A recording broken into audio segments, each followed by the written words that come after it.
आदमी समझ जाए कि हमें वहाँ क्या क्या मिलने वाला है, दुनिया को बिल्कुल छोड़ देगा। दूध की नहर, यहाँ 1 लीटर दूध खरीदना मुश्किल रहता, दूध की नहर, शहद की नहर, बंगले और नहीं मालूम क्या हूर परियां क्या क्या, सबको हूरा क्या क्या सब मिलेगा वहाँ। अगर यहाँ आदमी इंसान अगर वाकई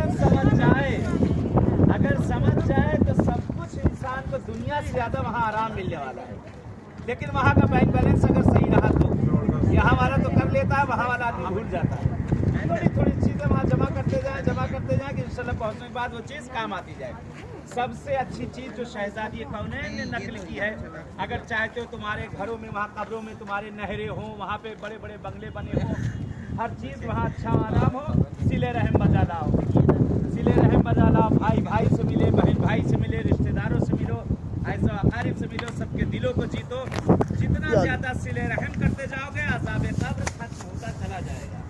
आतिश जहन्नम उतनी तुम्हारे लिए सख्त होती चलेगी। इंशाअल्लाह उम्मीद है परवरदिगार से, पालने वाले से, कि खाली परवरदिगार ने हमारी सुनना ना हो, अमल की ज़िंदगी में कम से कम हम लोग अमल करें इंशाअल्लाह। और जो दुखे हुए दिल हैं, जो एक दूसरे से अलग हो चुके हैं, इंशाअल्लाह सब यहाँ से जाने के बाद सब सबूत दें कि हम ज़ियारत करके पलट के आए इंशाअल्लाह। जो बिछड़े हुए ख़ानदान हैं, बिछड़े हुए लोग हैं, जो जुदाइयाँ हो चुकी हैं, लड़ाइयाँ हो चुकी हैं, इंशाअल्लाह यहाँ से जाने के बाद जो है सबको मिलजुल के रहने की परवरदिगार तौफीक इनायत कर दे।